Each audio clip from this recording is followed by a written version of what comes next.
This quantity of tea, though, seems a little excessive for a gift, don't you think? Before you know it, they'll start accusing me of taking bribes. About that. Much of that is my own excess, I'm afraid. Oh? Why? What happened?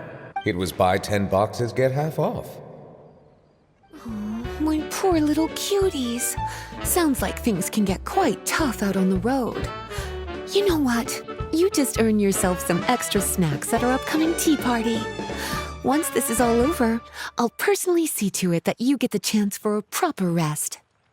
Easy, easy. No one's going to hurt you here. All those evil things, all those bad people who forced you to do whatever it took to survive, they can't find you here. You're safe within these walls. You're surrounded by good people now. Their constant hovering might get a little annoying, but it's all for your own good. Just relax.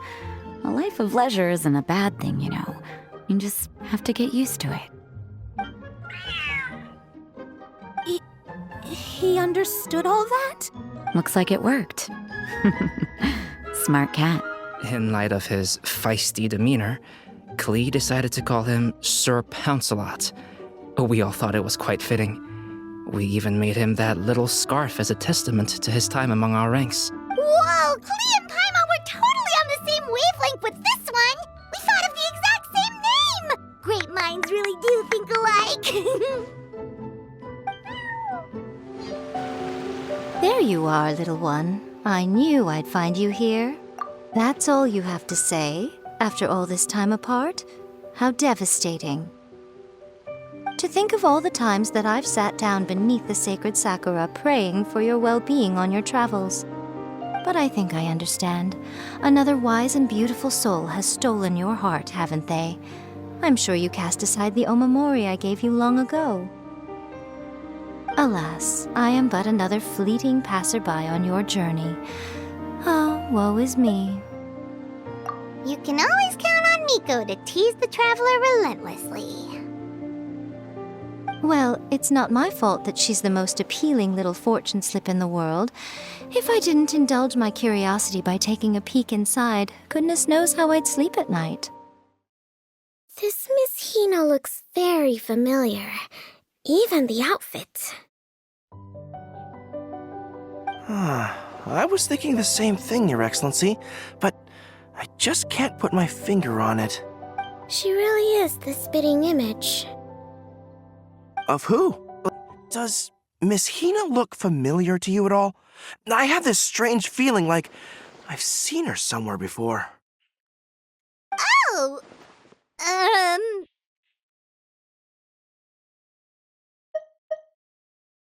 But you don't remember where? She probably just looks similar to someone you know. Like how the traveler looks similar to her brother. There's no mystery here, don't overthink it. I see. That does make sense. Traveler, let's get out of here. I got reincarnated as an Oni Kabuto and flipped the world upside down. Me? I hadn't given it all that much thought. I was mostly worrying about whether those paper notes Boss threw into Tenshukaku are going to get him in trouble with the Tenryo Commission. That must mean that for Shinobu, the rock and roll spirit is about keeping the Arataki gang safe. Shinobu, seriously, you've got nothing to worry about. If the Raiden Shogun had seen any of those notes, she'd have come to join the party. Paimon agrees that you don't need to worry. Otherwise, Heizo definitely would have arrested Ito by now. Wait, where is that guy anyway? And where did Kokomi and Goro go? Oh, Doshin Shikanoin had to run back to the station, so he didn't get the chance to say goodbye to you guys. But he did leave something for you. It's over there. As for the other two, they couldn't stick around because they had a government meeting to get to. They did ask me to pass on their regards, though. The fact that these busy people all made time to attend the party is telling. Clearly, Ito wasn't exaggerating about the stature of the Arataki gang. Ito, what can I say? It's truly been an honor to work with you. Well, Jack Attack, I can't take all the credit. Let's not forget the Traveler's part in all this. A lot of people only showed up because they knew she'd be here. If we do this again, we gotta make sure to find a way to get her on stage. How's that sound, compadre? Get that rock and roll spirit ready, because next time it'll be your turn to rock our collective socks off.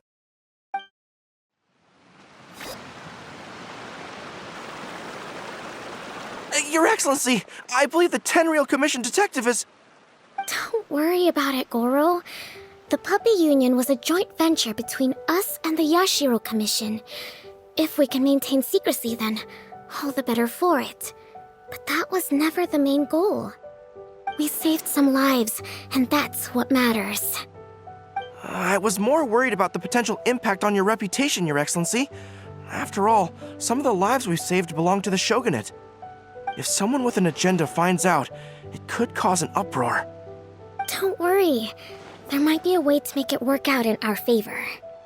Really? How? Times have changed.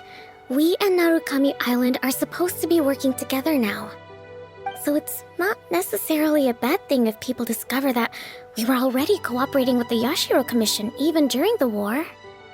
I see. Goro, if you want my opinion, you should be more concerned about Miss Hina than you are about this. Miss Hina? What makes you say that? I hear she works for That's Life magazine as well. She's young, popular, pretty, and she seems to be just as good at offering comfort to people in need as you are. So it looks like you have some competition. Understood, Your Excellency. I will work hard to stay ahead of the competition.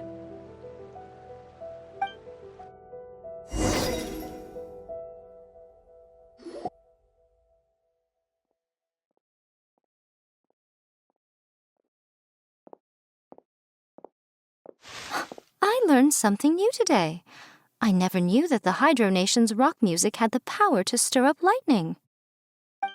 Miko, a few days ago, some strange paper notes flew into Tenshukaku, demanding that I hand over the dog. So I am here to see what on earth it was all about. I just assumed you must have gotten yourself a pet puppy. As it happens, I also received an invitation letter via Sara. I've never heard the name Arataki before, but they must be one of my subjects, and so I thought, why not grant them their wish? Ah, so you came here to make a little Oni's wish come true, So tell me, how do you plan to respond to the Fontanian musician? It sounded to me like his music was commenting on the war.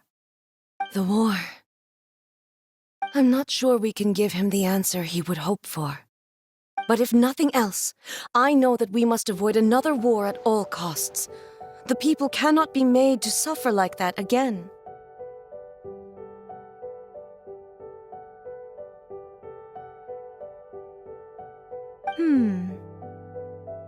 But what if the bigger war comes to pass? What then? If it cannot be avoided, then I will have no choice but to fight. Well, if that day comes, I'm sure that everyone here tonight will fight by your side.